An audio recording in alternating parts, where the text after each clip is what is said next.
3장 22절 우리 한 절인데요. 같이 봉독하겠습니다. 신약의 92쪽에 누가복음 3장 22절이 있습니다.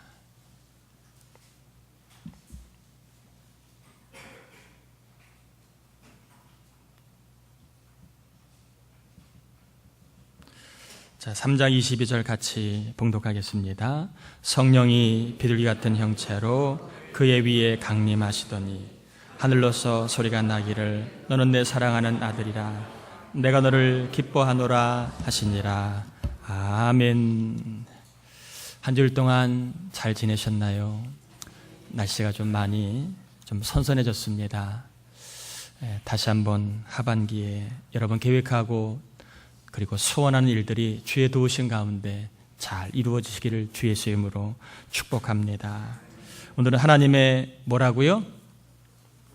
프로포즈라고 하는 제목으로 말씀 좀 전해보려고 합니다. 예수님께서 세례를 받으실 때에 성령이 임하십니다. 그리고 성령의 임하심과 함께 소리가 납니다. 무슨 소리가 났는가? 오늘 읽은 말씀이 그 소리의 내용입니다. 그 소리의 내용은 이것입니다. 예수님에게 하나님이 너는 내 사랑하는 아들이라. 여기서 아들은 그냥 아들이 아니라 외아들이다 그런 뜻입니다. 너는 내가 사랑하는 외아들이다. 내가 너를 기뻐한다. 표준세번역에는 내가 너를 좋아한다. 하나님은 예수님에게 내가 너를 사랑한다, 내가 너를 좋아한다, 사랑의 메시지를 보내고 있는 것입니다. 프로포즈를 하고 있다라고 볼 수도 있겠지요. 아마 멋지게 프로포즈를 하신 분도 있을 거고 프로포즈를 받으신 분도 있겠지만 프로포즈의 주 내용은 무엇입니까? 내가 너를 좋아한다, 내가 너를 사랑한다. 그래서 나는 너와 함께 뭐하고 싶다? 안 받아보셨나 보다. 내가 너와 함께 살고 싶다. 그게 프로포즈의 주 골격 아니겠습니까? 내가 너를 사랑하니까 나는 너와 함께 살고 싶다. 오늘 하나님께서 예수님이 하신 말씀도 사실은 저와 여러분 모두에게 해당되는 말씀이라고 봐도 틀린 말씀은 아닙니다. 너는 내가 사랑하는 외아들이다. 그리고 외동딸이다. 내가 너를 정말 좋아한다. 나와 함께 살자. 나와 함께 영적으로 결혼하자. 이 메시지라고 볼 수도 있습니다. 성경은 저와 여러분을 향한 하나님의 프로포즈라고 소개하는 어느 목사님도 계십니다. 저는 거의 틀린 이야기는 아니라고 봅니다. 내가 너를 사랑하니까 나와 함께 살고 싶다. 나는 너와 함께 살고 싶다. 이러한 관점에서 성경을 보는 것도 상당히 유익합니다.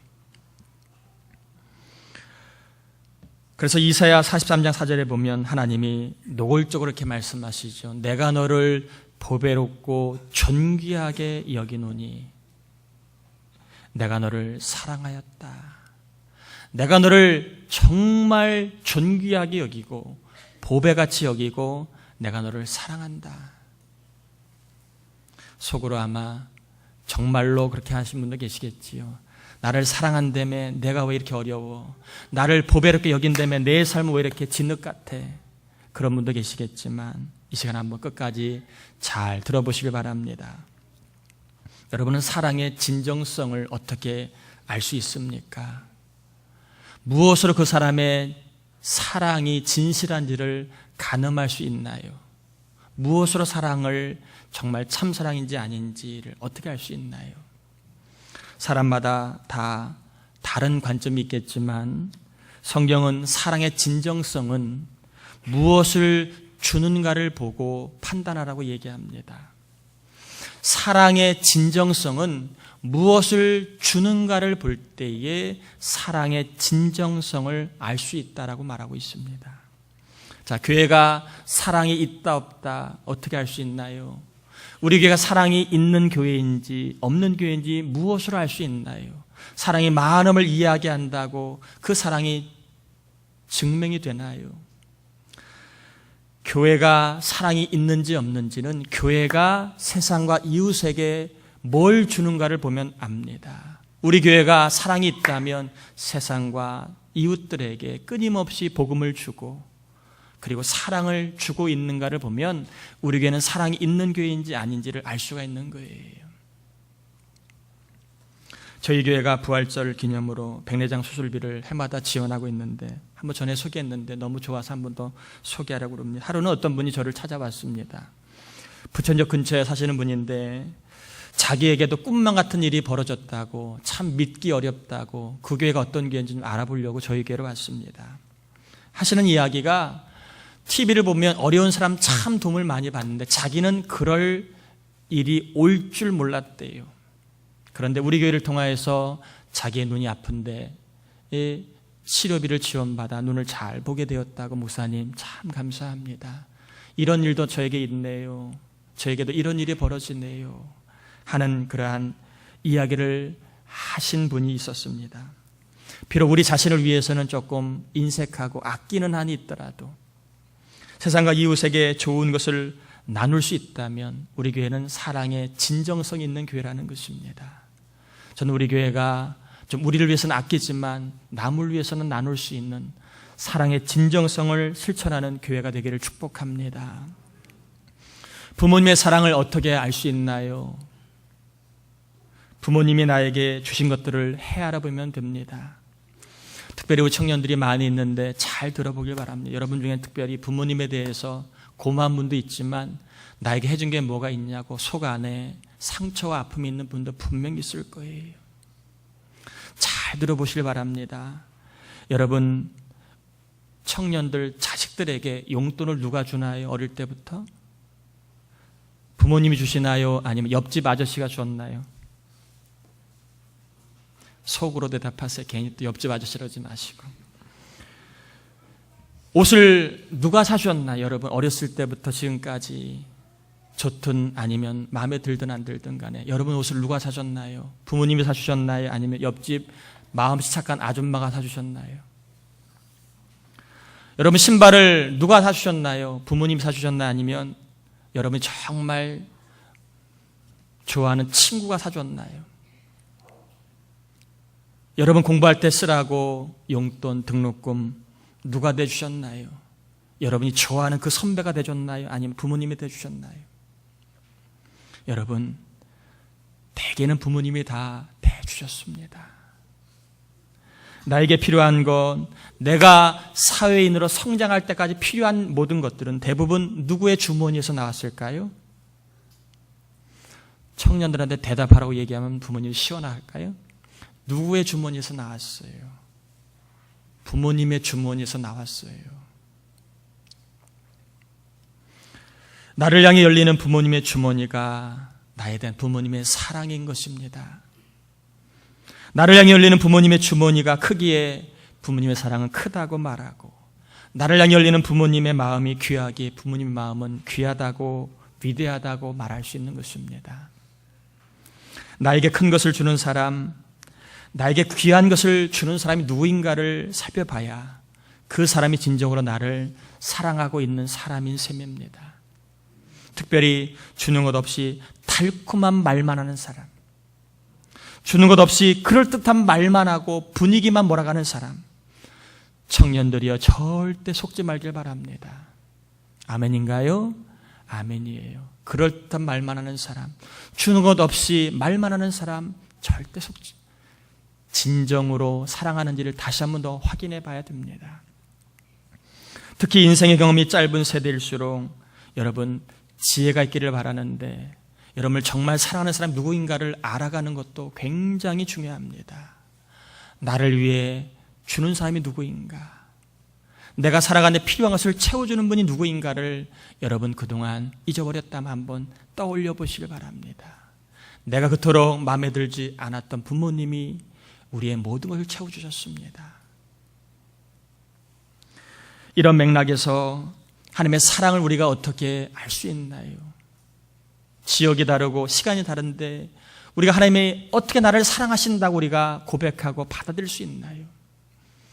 하나님의 사랑을 우리가 알 수 있는 방법은 하나님이 우리에게 주신 것이 무엇인가를 살펴보면 우리는 하나님의 사랑을 알 수 있다는 것입니다. 하나님이 우리에게 주신 것이 크다면 그 사랑은 큰 사랑이고, 하나님이 우리에게 주신 것이 대단하다면 그 사랑은 대단한 사랑입니다. 하나님이 우리에게 주신 것이 무엇입니까? 하나님이 저와 여러분에게 무엇을 주셨나요? 독생자를 주셨습니다.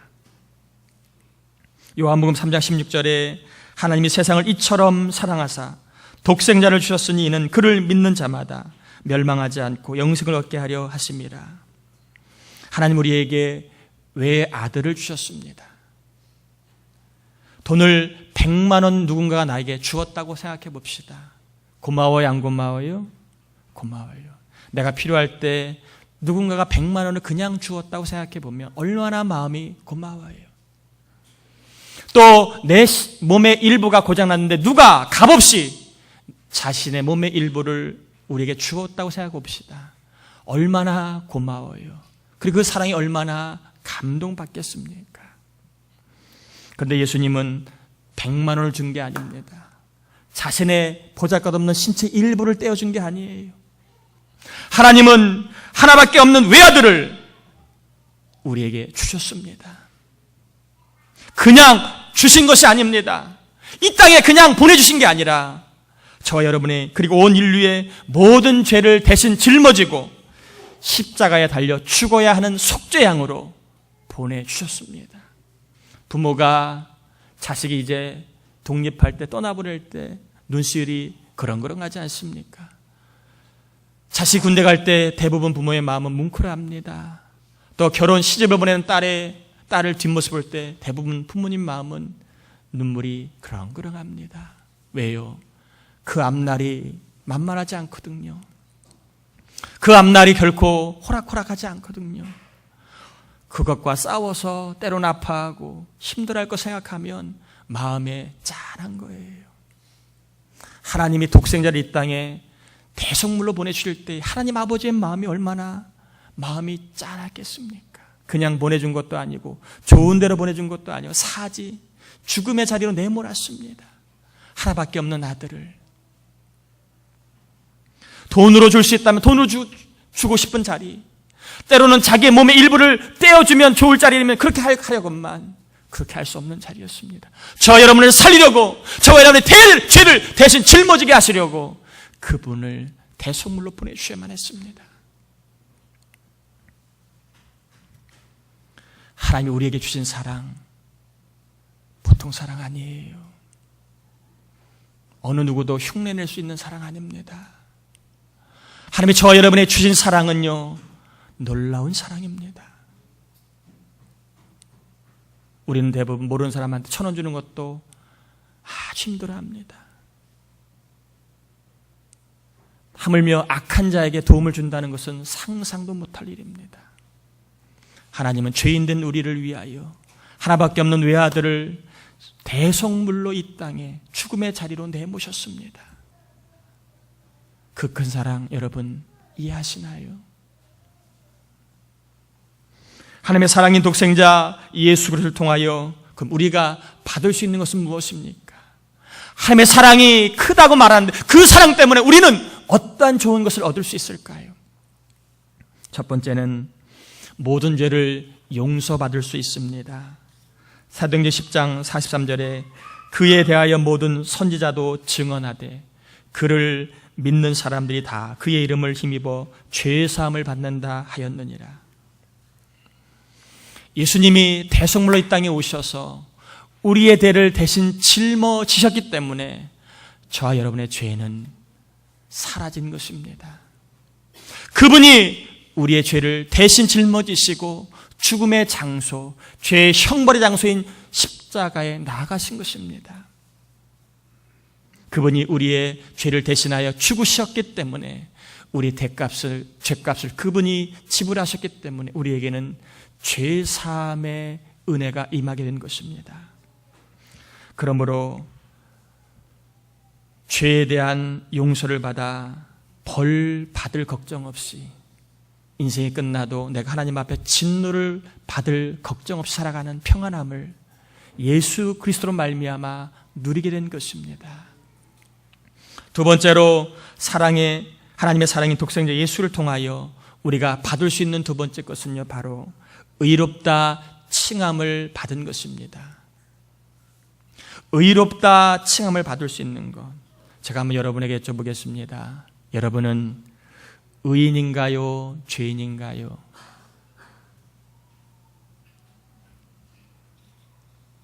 어떨 때는 의인 같고 어떨 때는 죄인 같지요? 예수를 믿으면 의인이 됩니다. 비록 우리의 삶으로는 의인이 아니어도 말입니다. 삶으로는 의인다운 삶이 안 보일 때라 할지라도 예수를 믿으면 의인이라 일컬음을 받는 것입니다. 예수님이 율법을 다 지켜 얻으신 의가 예수를 믿는 그 사람에게 그대로 옮겨지는 것을 이야기합니다. 다시 한번 중요한 교리를 이야기합니다. 예수를 믿으면 내 죄가 예수님께 옮겨지게 됩니다. 그리고 그분이 죽으신 것이 내 죄를 대신하여 죽으신 것이 됩니다. 그분이 이 땅에 사신 동안에 율법을 다 지켜 순종함으로 의를 이루셨습니다. 그러면 그분이 이루신 의가 예수를 믿으면 나에게도 그대로 전가 옮겨지게 됩니다. 내가 한 것이 없어도 그분이 이루신 그러한 의 때문에 예수를 믿는 모든 자에게는 의가 값없이 주어지는 것입니다. 예수를 우리는 칭의라고 얘기합니다. 칭의. 사도행전 13장 39절에 또 모세의 율법으로 너희가 의롭다 하심을 얻지 못하던 모든 일에도 이 사람을 힘입어 믿는 자마다 의롭다 하심을 얻는 이것이니라. 율법을 다 지키지 못하기 때문에 저와 여러분 모두는 율법을 지킴으로 의로울 수 없습니다. 그러나 예수님이 다 율법을 지키셨기 때문에 그분이 이루신 의가 믿는 우리에게 그대로 오게 되는 것입니다. 이걸 우리는 은혜라고 얘기하지요. 우리가 한 것이 없지만 그분이 한 것 때문에 그분이 누려야 할 의를 내가 누리게 되는 것입니다. 비록 삶으로는 의인이라고 말할 수 없지만 그분의 의 때문에 우리가 의롭게 된 것입니다. 로마 3장 24절에 그리스도 예수 안에 있는 속량으로 말미암아 하나님의 은혜로 값없이 의롭다 하심을 얻은 자 되었느니라. 우리의 공로가 아닙니다. 그분의 의로 말미암아 우리가 의로운 자가 되었습니다. 제가 여러분에게 한번 여쭤보겠습니다. 천국은 죄인이 가나요? 의인이 가나요? 일부 예배 때 여쭤봤더니 답을 못 하시던데, 여러분 천국은 죄인이 가요? 의인이 가요? 어렵죠. 그러면 제가 한번 여쭤볼게요. 지옥에는 죄인이 갈까요? 의인이 갈까요? 잘하시네요. 지옥에는 죄인이 갑니다. 그럼 천국에는 의인이 가요? 죄인이 가요? 예? 그럼 여러분 의인이에요? 죄인이에요? 천국은 의인이 가는 거예요. 근데 행위로 의로울 자가 있다 없다? 없는 거예요. 예수님이 이루신 의를 힘입는 자, 예수님의 보혈로 의롭게 된 자는 누구나 천국 갈 수 있는 거예요. 그래서 하나님의 사랑인 예수 그리스도로 말미암아 주어진 세 번째 게 뭐냐? 천국 영생이라고 하는 것입니다. 요한복음 6장 40절에 내 아버지의 뜻은 아들을 보고 믿는 자마다 영생을 얻는 이것이니 마지막 날에 내가 이를 다시 살리리라 하시니라. 우리의 능력으로 하나님 앞에 죄를 용서받을 수 없습니다. 우리의 행위로 하나님 앞에 의롭다 판결받을 수 있나요? 우리의 힘으로 천국 영생을 얻을 수 있나요? 돈으로 영생 얻을 수 있나요? 아무도 없습니다. 우리를 사랑하시는 하나님은 독생자 예수 그리스도를 통해 우리가 죄 용서의 복, 의로워지는 복, 천국 영생을 얻은 복을 받도록 길을 열어놓으셨습니다. 그런데 이 복은요, 예수를 믿는 자에게만 적용이 됩니다. 이 복은 교회를 다니는 사람이 받는 게 아닙니다. 예배를 드리는 사람이 받는 게 아닙니다. 예수를 믿는 사람에게 죄사함의 복, 의로워지는 복, 천국 영생의 복을 약속하셨습니다. 그러므로 예수를 믿는다는 것은요, 결코 내가 믿고 싶다고 믿는 육적인 차원이 아닙니다. 내가 믿고 싶다고 믿는 이 믿음은요, 흔들릴 수 있어요. 상황이 좋으면 아멘 하다가 상황이 안 좋으면 나는 죄인인가 봐, 지옥 갈까 봐, 왔다 갔다 합니다. 내가 믿는 믿음은요, 늘 흔들립니다. 상황에 따라 흔들리고 자기 기분에 따라 흔들립니다. 여러분, 구원에 이르는 믿음은 육적인 차원이 아니에요. 영적인 차원이에요. 성령께서 믿게 해주신 믿음, 이것이 참 믿음이고 이것이 우리를 영원히 견고케 하는 믿음입니다. 평소에는 내가 괜찮은 사람이라고 자부하였지만 어느 날 내가 하나님 앞에 심각한 죄인임을 깨닫게 됩니다. 죄값을 해결하지 않은 채 죽으면 지옥에 가서 형벌을 받는다는 것을 생각하니까 매우 두렵고 떨리게 됩니다. 그런데 어느 날 친구가 교회에 나오라고 하여 교회에 나갔는데, 예수님 믿으면 하나님 앞에 의로워지고 구원받고 천국 영생을 얻을 수 있다는 복음을 들었을 뿐인데 이 말씀이 나도 모르게 믿어지게 됩니다. 예수님 덕으로 구원의 확신, 죽어도 천국에 간다는 확신의 소망을 가지고 살아가게 됩니다. 내가 지혜로 믿는 믿음, 내 경험으로 믿는 믿음, 이것은 육적인 믿음입니다. 이 믿음은 언제나 흔들릴 수 있습니다. 그러나 내가 죄인임을 깨닫고 나의 유일한 구원자가 예수 있음을 성령께서 믿게 해주시고 내가 그분을 믿음으로 말미암아 천국과 칭의와 구원의 기쁨을 누린다라고 하는 체험이 있는 사람은 영적인 믿음을 갖고 있는 사람입니다. 흔들리지 않습니다. 어떤 일을 만나도 낙심하지 않아요. 하늘의 소망을 두고 거룩하게 살아갑니다. 하나님, 이 시간 저와 여러분에게 프로포즈를 하고 계십니다. 내가 너를 사랑한다. 너는 내가 사랑하는 아들이고 딸이다. 나와 함께 살자 말하고 있습니다. 죄 많고 흠 많은 우리가 우리의 능력으로, 우리의 선행으로, 우리의 행함으로 하나님의 프로포즈를 감당할 수는 없겠지만 독생자 예수 그리스도가 계시기에 그분을 믿음으로 인하여 하나님의 프로포즈를 받아들이고 그 사랑으로 죄사함의 복, 칭의의 복, 구원, 천국, 영생의 복을 당당하게 누리며 살 수 있기를 주의 이름으로 축복합니다. 하나님은 누가 뭐라 해도 예수 믿는 저와 여러분을 영원히 사랑하십니다. 예수 하나님께 인사 한번 할까요? 하나님이 당신을 영원히 사랑하십니다. 하나님이 우리 모두를 영원히 사랑하십니다. 어떤 환경과 여건에서도 믿음으로 사셔서 삶을 복되게 하시고 좋은 것을 주시기를 기뻐하시는 하나님의 사랑을 부유하게 누리시기를 예수님의 이름으로 축원합니다. 우리 찬양하고 갈 텐데요. 당신은 사랑받기 위해 태어난 사람, 하나님이 성령